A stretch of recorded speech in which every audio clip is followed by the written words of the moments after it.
पालयन्तां न्यायेन मार्गेण महिषा गोब्राह्मणेभ्यः शुभमस्तु नित्यं लोकाः समस्ता सुखिनो भवन्तु सर्वे भवन्तु सुखिनो।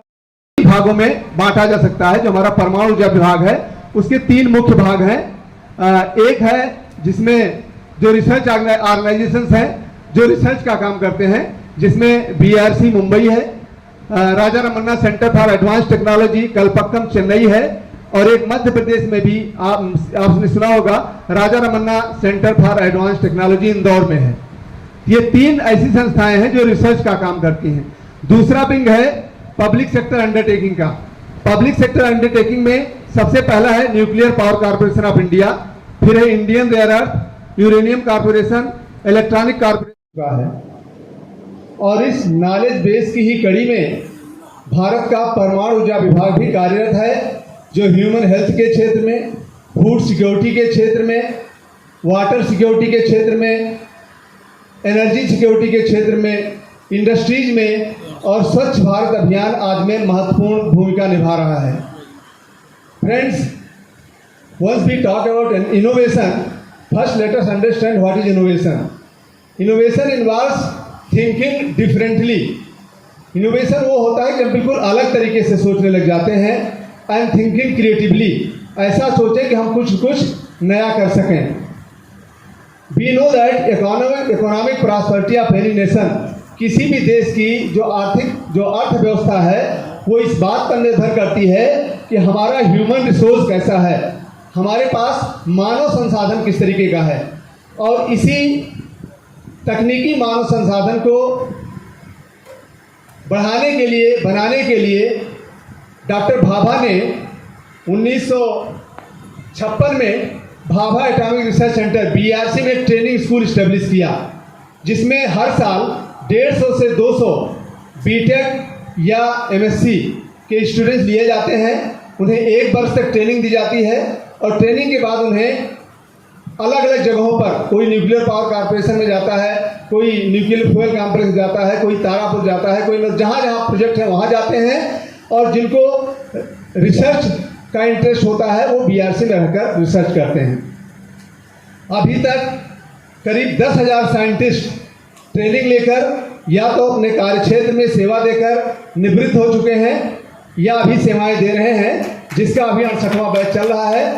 और मैं भी उसी बीआरसी ट्रेनिंग स्कूल का 24वें बैच का विद्यार्थी रहा हूं और 2017 में अपनी सेवाएं समाप्त करके सेवानिवृत्त हुआ। लेकिन उसके 5 साल बाद अभी भारत सरकार ने मुझे पुनः न्यूक्लियर पावर कॉर्पोरेशन में इंडिपेंडेंट डायरेक्टर नियुक्त किया अगले 3 साल के लिए।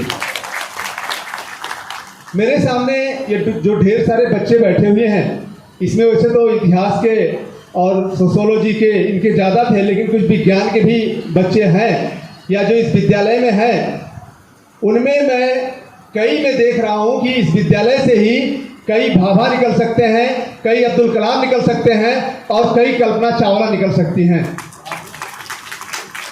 जो चाहे बीआरसी में अपनी शिक्षा पूरी करके, चाहे बीआरसी में, चाहे इसरो में या डीआरडीओ में जाकर अपनी सेवाएं देंगे और एक दिन यही लोग वहां जाकर चंद्रयान भी बनाएंगे। ऐसी मुझे पूरी संभावना नजर आ रही है। अब अगर डिपार्टमेंट ऑफ एटॉमिक एनर्जी की हम बात करें तो डीएई को मुख्यतः 3 भागों में बांटा जा सकता है। जो हमारा परमाणु ऊर्जा विभाग है उसके 3 मुख्य भाग हैं। एक है जिसमें जो रिसर्च ऑर्गेनाइजेशंस हैं जो रिसर्च का काम करते हैं, जिसमें बीआरसी मुंबई है, Raja Ramanna centre for advance technology Kalpakkam Chennai है, और एक मध्य प्रदेश में भी आपने सुना होगा Raja Ramanna centre for advance technology Indore में है। ये 3 ऐसी संस्थाएं हैं जो रिसर्च का काम करती हैं। दूसरा विंग है पब्लिक सेक्टर अंडरटेकिंग का। पब्लिक सेक्टर अंडरटेकिंग में सबसे पहला है Nuclear Power Corporation of India, फिर है Indian Rare Earth, Uranium Corporation, Electronic Corporation और भारतीय नाभिकीय विद्युत निगम। ये सब जो है कॉर्पोरेशंस हैं। इसमें एनपीसीआईएल जो है वो परमाणु बिजली बनाने का काम, यूरेनियम कॉर्पोरेशन यूरेनियम की माइनिंग का काम, ब्रिट जो ECIL इलेक्ट्रॉनिक उपकरणों के बनाने का काम, जैसे जो आपके इलेक्ट्रॉनिक वोटिंग मशीन है, ये ECIL बनाता है परमाणु ऊर्जा विभाग का। सिक्योरिटी सिस्टम और भारतीय नाभिकीय विद्युत निगम भी बिजली बनाने का ही कार्य करता है। तीसरा बिंदु है इंडस्ट्रियल ऑर्गेनाइजेशन का, जिसमें हैवी वाटर बोर्ड आता है, न्यूक्लियर फ्यूल कॉम्प्लेक्स आता है और board of radiation and isotope technology division आता है। इसमें न्यूक्लियर फ्यूल कॉम्प्लेक्स जहां बिजली बनाने के लिए उपयोग में आने वाले फ्यूल या ईंधन का निर्माण करता है, वहीं भारी पानी बोर्ड उसकी प्रक्रिया को नियंत्रित करने के लिए भारी पानी की आवश्यकता होती है तो भारी पानी बनाता है। और ब्रिट जो है वो मेडिकल के उपयोग में आने वाले तमाम प्रोडक्ट बनाता है, जिसमें कोबाल्ट 60 है जिससे रेडिएशन थेरेपी दिया जाता है, कैंसर ठीक किया जाता है। तो ये ब्रिट का काम है। इसके अलावा परमाणु ऊर्जा विभाग के अंतर्गत करीब 10 से 12 फुल्ली एडेड इंस्टीट्यूशंस भी हैं जो उसके अंडर में ही काम करते हैं। आइए अब हम इस पर चलते हैं कि न्यूक्लियर पावर कॉर्पोरेशन का मुख्य काम क्या है, जो मुख्य रूप से बिजली बनाता है। तो पहले हम ये जानने की कोशिश करें कि बिजली, जो परमाणु बिजली है, ये सबसे क्लीन सोर्स ऑफ एनर्जी है, जिसमें प्रदूषण करीब करीब नील होता है। वैसे तो पानी से जो बिजली पैदा होती है, आपने देखा होगा हाइड्रो इलेक्ट्रिसिटी, वो भी एक तरीके से क्लीन एनर्जी ही है, उसमें भी पॉल्यूशन नहीं होता, प्रदूषण नहीं होता।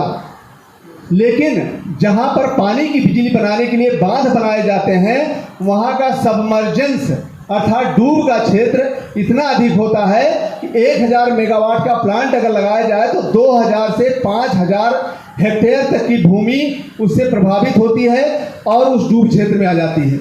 जबकि 1000 मेगावाट परमाणु बिजली बनाने के लिए मात्र 20 हेक्टेयर जमीन चाहिए और 1000 मेगावाट थर्मल पावर प्लांट बनाने के लिए 70 हेक्टेयर जमीन चाहिए। तो अब आप यहाँ देखेंगे कि जहाँ तक जमीन की बात है, परमाणु बिजली घर और थर्मल पावर प्लांट में जमीन के हिसाब से बहुत ज़्यादा अंतर नहीं है दोनों में। लेकिन जहाँ 1000 मेगावाट परमाणु बिजली बनाने के लिए 160 टन यूरेनियम ईंधन की जरूरत पड़ती है, 1000 मेगावाट के लिए 160 टन, वहीं 1000 मेगावाट थर्मल बिजली बनाने के लिए 28 लाख टन कोयले की जरूरत पड़ती है, जो करीब 1400 टन प्रतिदिन अर्थात 5 ट्रेन लोड प्रतिदिन की जरूरत पड़ती है। अगर आप 1000 मेगावाट का थर्मल पावर प्लांट लगाना चाहते हैं तो 5 ट्रेन के बराबर का कोयला रोज आपको लाना पड़ेगा, तब वो चल पाएगा। तो ये एक मुख्य जो है रीजन है।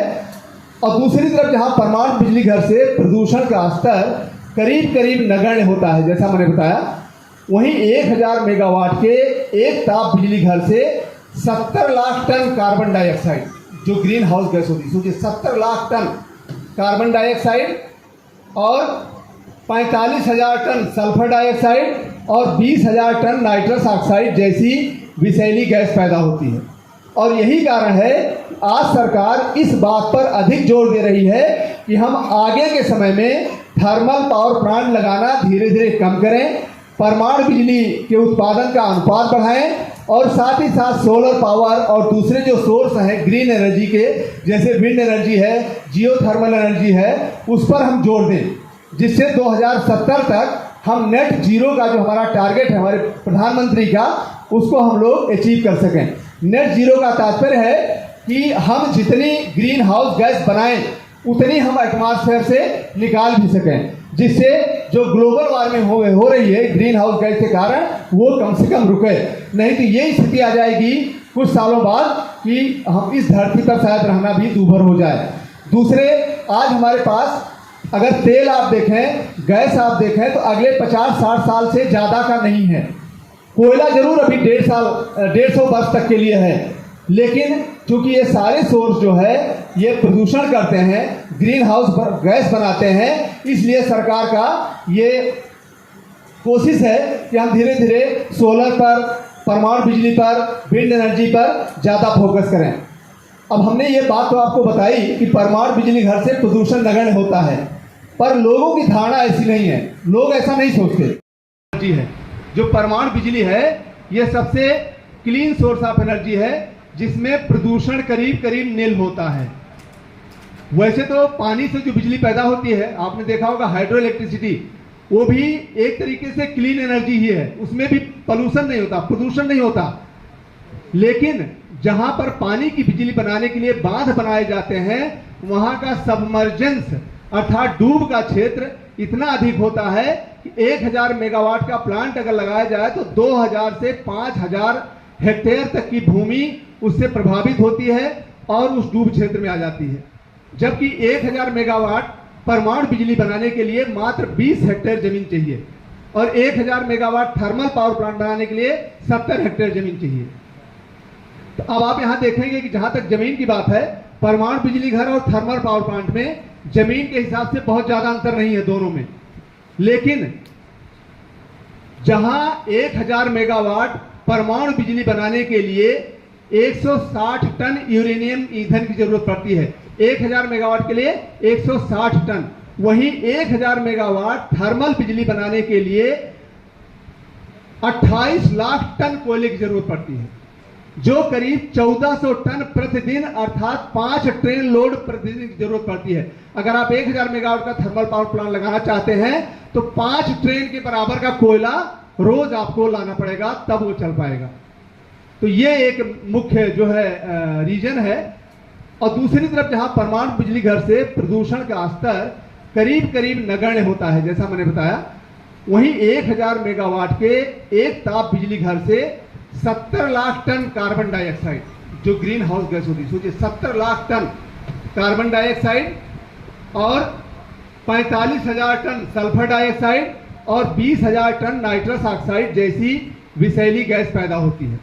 और यही कारण है आज सरकार इस बात पर अधिक जोर दे रही है कि हम आगे के समय में थर्मल पावर प्लांट लगाना धीरे धीरे कम करें, परमाणु बिजली के उत्पादन का अनुपात बढ़ाएं और साथ ही साथ सोलर पावर और दूसरे जो सोर्स हैं ग्रीन एनर्जी के, जैसे विंड एनर्जी है, जियोथर्मल एनर्जी है, उस पर हम जोर दें, जिससे 2070 तक हम नेट जीरो का जो हमारा टारगेट है हमारे प्रधानमंत्री का, उसको हम लोग अचीव कर सकें। नेट जीरो का तात्पर्य है कि हम जितनी ग्रीन हाउस गैस बनाएं उतनी हम एटमॉस्फेयर से निकाल भी सकें, जिससे जो ग्लोबल वार्मिंग हो रही है ग्रीन हाउस गैस के कारण वो कम से कम रुके। नहीं तो ये स्थिति आ जाएगी कुछ सालों बाद कि हम इस धरती पर शायद रहना भी दूभर हो जाए।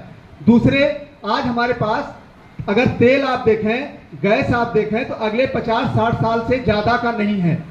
कोयला जरूर अभी 150 वर्ष तक के लिए है, लेकिन चूंकि ये सारे सोर्स जो है ये प्रदूषण करते हैं, ग्रीन हाउस गैस बनाते हैं, इसलिए सरकार का ये कोशिश है कि हम धीरे धीरे सोलर पर, परमाणु बिजली पर, विंड एनर्जी पर ज्यादा फोकस करें। अब हमने ये बात तो आपको बताई कि परमाणु बिजली घर से प्रदूषित घरों से बहुत खतरा होगा, और इसी कारण हम जहां भी परमाणु बिजली घर लगाने की कोशिश करते हैं, कम से कम हमें 2 साल 3 साल लग जाते हैं उस जमीन को अक्वायर करने में, क्योंकि इतना विरोध होता है किसी किसी एरिया में। जैसे जैतापुर महाराष्ट्र में अभी तक विरोध चल रहा है कि आप उस स्कूल की सारी फैसिलिटीज को आप यूज करके और आप पढ़ाई कर रहे हैं। जैसे इस स्कूल में डॉक्टर शिवहरे हैं प्रिंसिपल, जो रिटायर हुए, जो अभी प्रेजेंट प्रिंसिपल हैं, सेक्रेटरी पंकज जी हैं, और जो हाईली क्वालिफाइड जो टीचर्स होते हैं, वो सब आपको उनकी सुविधाओं का जो है उपयोग करके आप अपने सपनों को साकार करने में लगाना चाहिए। आपको पूरी तरीके से लग जाना चाहिए। यू शुड पुट योर 100%, जो भी काम करते हैं पूरा अपना 100% लगा के करिए, and set your goals and never lose the site of it. आप एक अपना लक्ष्य निर्धारित कीजिए और कभी भी उस लक्ष्य से पीछे मत हटिए। आपके सामने 2 विकल्प हैं, या तो जागने के बाद, जो मैंने बोला ना, you should set your dreams, आप सपने देखिए, लेकिन जागने के बाद फिर आपका 2 विकल्प होगा, या तो जागने के बाद फिर सो जाइए और सपने देखते रहिए, या जगने के बाद उन सपनों को साकार करने में अपनी सारी ताकत लगा दीजिए। And I believe you follow the second option, कि आप जो है निश्चित रूप से अपनी पूरी ताकत उसमें लगा देंगे। Children, believe that you can do wonders. अगर एक बार आप अपनी ताकत को समझ लेना, हमारे अंदर, हर व्यक्ति के अंदर इतनी ज्यादा क्षमता है, केवल उसको जानते नहीं।